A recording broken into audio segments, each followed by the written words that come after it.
నమస్తే, welcome to Telugu రాజ్యం. నేను సిరి. నిన్న చూసినట్టయితే ఇండస్ట్రీలో మన బాక్స్ ఆఫీస్ వద్ద అయితే ఒక 4 సినిమాలు రిలీజ్ అయ్యాయి. సో అసలు ఆ సినిమాలు ఎలా ఉన్నాయి, ఏంటి అనేది మనకి వివరించడానికి మనతో పాటు ఉన్నారు ప్రముఖ సినీ రాజకీయ విశ్లేషకులు భరద్వాజ్ గారు. నమస్కారం సార్. నమస్తే సార్, నిన్న చూసుకున్నట్టయితే ఒక 4-5 సినిమాలు అయితే ఒకటే రోజున రిలీజ్ అయిపోయాయి. కొంత సినిమాలకైతే కొంత మంచి టాక్ కూడా వచ్చింది. సో ఈ రిలీజ్ అయిన సినిమాలు వీటి పరిస్థితి ఎలా ఉంది సార్? అంటే ఛాంపియన్ సినిమా 4 కోట్ల పైన వసూలు చేసింది అనేది వాళ్ళు చెప్తున్నారు. ఛాంపియన్ సినిమా మీద చాలా హోప్స్ ఉన్నాయి అందరికీ. శ్రీకాంత్ గారు అబ్బాయి రోషన్ ఆ సినిమా హీరో. అలాగే మలయాళం నుంచి తీసుకొచ్చినటువంటి హీరోయిన్, ఆవిడకు కూడా ఒక క్రేజ్ ఏర్పడింది రిలీజ్కు ముందే. పైగా తన డబ్బింగ్ తనే చెప్పుకుంది ఆవిడ. వీటితో పాటు ఆ కథ మీద ఒక కాన్ఫిడెన్స్ ఉంది ఆయనకి, డైరెక్టర్ ప్రదీప్ అద్వైతంకి. యాక్చువల్గా ఆయన దాన్ని 2 సినిమాలుగా చేయాలనుకుని ఒక సినిమాగా మార్చాను అని చెప్పుకున్నాడు ఇంతకుముందు ఒక ఇంటర్వ్యూలో. అది బైరాన్పల్లిలో జరిగినటువంటి తెలంగాణ సాయుధ రైతాంగ పోరాట కాలం నాటి కథ. అది ఆ టైంలో బైరాన్పల్లిలో జరిగినటువంటి కొన్ని ఇన్సిడెంట్స్ని తీసుకుని ఒక ఫుట్బాల్ ఛాంపియన్ కావాలి అనుకున్నటువంటి ఒక వ్యక్తి కథని ప్రేమ కథతో మిక్స్ చేసి, అంటే ప్రజాయుద్ధ నేపథ్యంలో ఒక ప్రేమ కథ చెప్పాలి అనేది ప్రోగ్రామ్. కానీ అది క్రేజ్ క్రియేట్ చేయగలిగింది, ఆడియన్స్లో క్రేజ్ క్రియేట్ చేయగలిగింది. అలాగే క్రేజీ ప్రొడక్షన్ హౌసెస్ అన్నీ ఇన్వాల్వ్ అయి ఉన్నాయి దానిలో.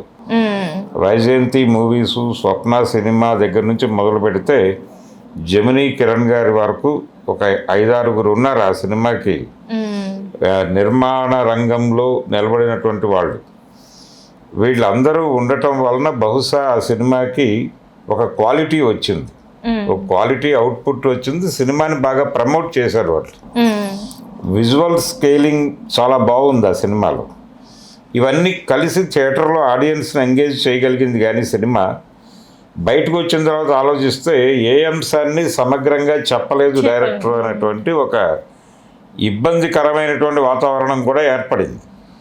అందుకని ఓపెనింగ్స్ బాగానే ఉన్నాయి. సినిమాకి 4.5 కోట్లు కలెక్ట్ చేసిందని చెప్పడం గొప్ప విషయమే లోకల్ మార్కెట్లో.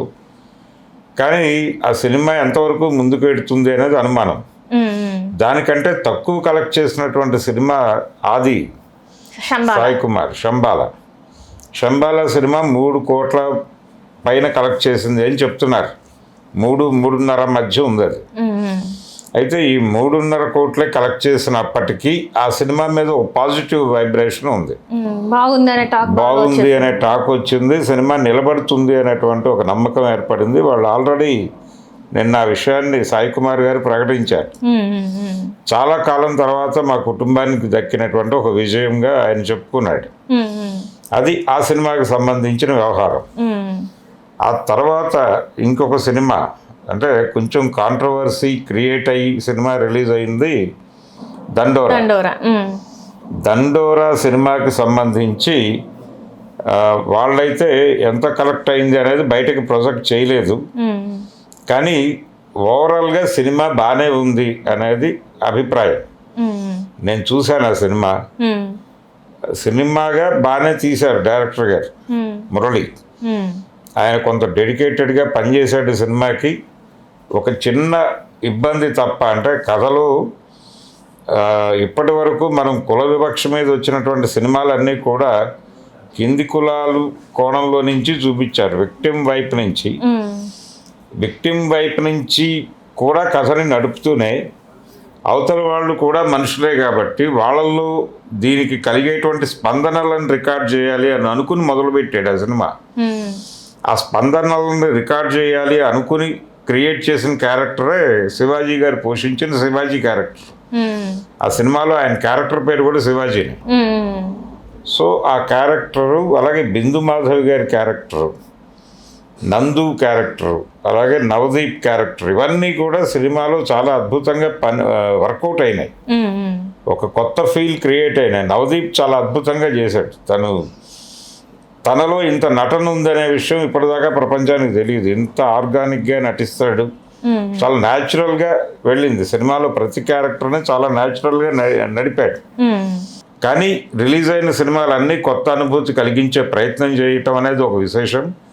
తెలుగు సినిమా పరిశ్రమకి ఏదో మంచి రోజులు వస్తున్నాయి అనేటువంటి ఒక ఇండికేషన్ దొరికింది. అలా ఒక పాజిటివ్గానే నడిచింది ఈ వారం సినిమా పరిశ్రమకు సంబంధించి. Right sir, thank you so much sir. Thank you అండి.